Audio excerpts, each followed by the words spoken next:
Tanggapi ya, si Kunti ya, katanya partai terkorup itu Golkar ya. Hei, Daeng, lu mah wawasannya seupil, hidung doang gede, ya. Lu tuh lahir tahun kapan? Data dari mana lu nyawa dari Google? Ajeng aja banyak yang mau buat yang namanya statement di Google itu, para Demokrat itu ya, banyak yang memalsukan data di Google mereka. Google siapa yang kamu ambil? Heh, buka korek kata Partai Demokrat, korek putar ulang ya. Jadi partai yang terkorup di seluruh Indonesia ini pertama kali selama 32 tahun itu Golkar, itu sarang koruptor. PDI itu belum masuk, Blay ya. Tahun 80-an itu baru ada 3 partai, P3, Golkar, PDI, belum PDIP, belum ditangani yang namanya Ibu Mega. Lu lahir tahun kapan? Makanya saya bilang kalau gosok gigi belajar dulu, cuci muka itu yang bersih, hidung buat disempitin sedikit biar wawasannya itu agak gede gitu loh ya. Jangan wawasannya kejepit hidung, paham? Lu tahun kapan lahir? Lu tuh nggak tahu sejarah. Kalau belum tahu sejarah, nih catat sejarah gue ya. Saya ini ngamati politik itu dari tahun 8 tahun umurnya, jadi tahu sejarah. Bapak saya itu kader P3, paham ya. Bapak saya itu kader P3. Jadi era 80 itu hanya 3 partai punya Indonesia. Mau nggak mau harus nyoblos yang namanya Golkar, meskipun ada rakyat Indonesia ini coblos yang namanya PDI. PDI itu masih di bawah naungan Suryadi, belum diambil alih oleh Ibu Mega. Tahu sejarah belum? Ini gudangnya politik. Lu tuh hanya mendengar, kata SBY ya, hanya mendengar. Lagi pula media online itu banyak buatan codot. Ingat, link-link yang ngatain Bapak PKI ya, Presiden PKI itu aja, itu yang dari Lanyala Mataliti membuat Google. Kamu itu Google dari mana nyomot data, asal nyomot ya, data tertulis. Hei, nggak pernah nonton lo ya, nggak pernah nonton TV atau nggak punya? Kalau anak baru kemarin tuh mana ngerti. Ini tahu sejarah, ini gudangnya sejarah politik ini dari umur 8 tahun ya. Sejak yang namanya saya lahir umur 8 tahun itu tahu, karena di era Soeharto itu sejak lengsernya Bung Karno cuma ada 3 partai. Partai yang memulai korup terbesar itu Golkar, paham? Udah belum? Nah ya, itu partai terkorup. Kemudian urutan kedua terbesar dan terkorup itu Demokrat ya. Kalkulasi pakai kalkulator, ngitungnya berapa banyak uang negara ini disedot oleh Demokrat. Lukas NB aja 1.000 triliun lebih, itu data aslinya dari kejaksaan. Lu nyomot dari Google, ambil data yang di jaksa itu ya. Anak baru lahir kemarin asal nyerocos, tanggapi apa? Lu tuh nggak tahu sejarah perpolitikan, baru melek kemarin ya. Yo, debat dari mana Anda nyomot PDI itu ya? PDI sekarang ini itu kursinya mencapai 139 kursi.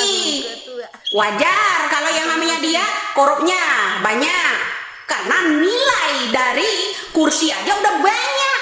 Lah sekarang Golkar berapa kursi? Nggak nyampe 50. Kemudian yang namanya Demokrat nggak nyampe 21. Itu aja SBY negosiasi melulu minta diturunkan bro ya, supaya anaknya bisa masuk ya.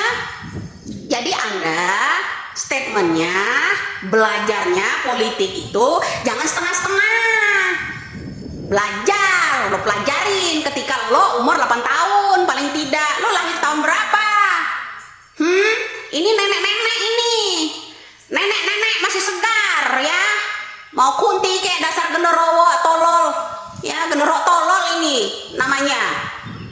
nih Kadrunati itu Pajero. Tahu nggak, penganut panjang jenggot otak separoh. Paham lu?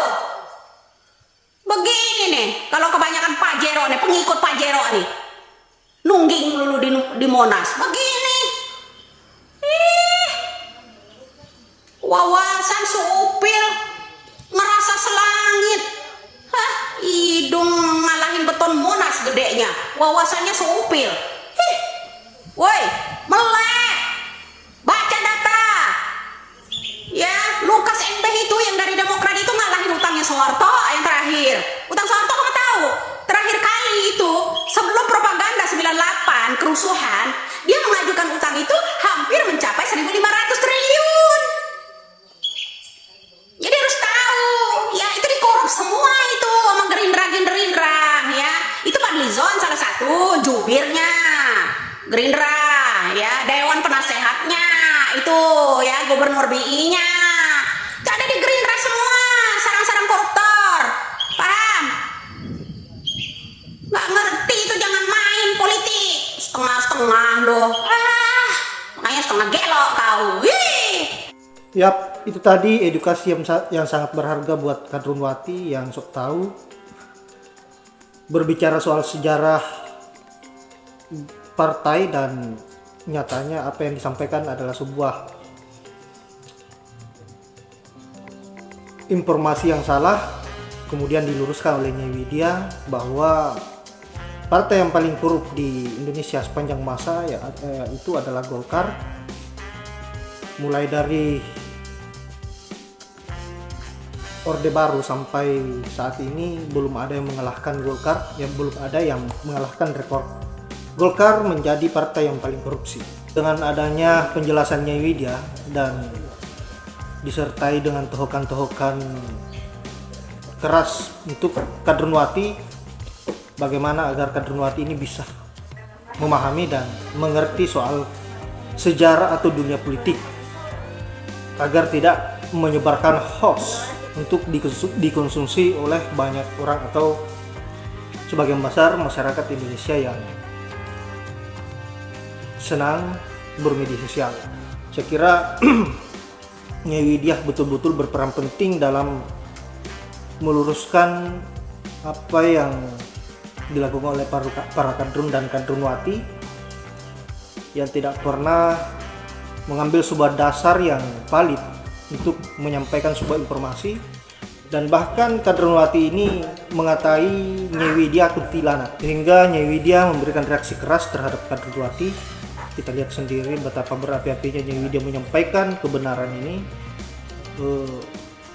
mulai dari sejarah politik dan sejarah partai politik, menjelaskan secara detail.